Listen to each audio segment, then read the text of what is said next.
Ils attendaient ce moment depuis 245 jours. Enfin libre, Noah Argamani peut se blottir dans les bras de son père. C'est dans ce véhicule du gouvernement israélien que les retrouvailles ont eu lieu. Emmenée à l'hôpital, la jeune femme de 25 ans revoit une partie de ses proches. Noah va bien, très bien. Elle est magnifique et heureuse.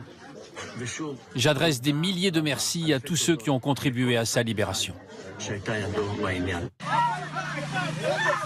Son visage terrorisé avait bouleversé le monde entier. Sur ces images, on la voit kidnappée sur une moto par des hommes du Hamas et séparée de son petit ami. C'était le 7 octobre dernier, lors de l'attaque du festival de musique électro auquel elle participait. Depuis ce jour, elle était devenue l'une des figures des otages israéliens. Ses proches n'avaient cessé de se mobiliser pour réclamer sa libération, au premier rang desquels son père.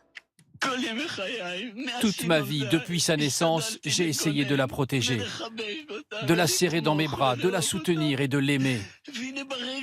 Et maintenant, je n'ai aucun moyen de la soutenir, de la contacter pour lui dire « Noah, tout ira bien ». En janvier dernier, le Hamas avait diffusé une vidéo de propagande de la jeune femme. Sous la contrainte de ses geôliers, elle avait été forcée d'annoncer la mort de 2 autres otages. 8 mois plus tard, le Premier ministre israélien Benjamin Netanyahou lui rend visite à l'hôpital. J'ai demandé au Premier ministre de faire tout ce qu'il pouvait pour faire revenir Noah et que sa mère la retrouve.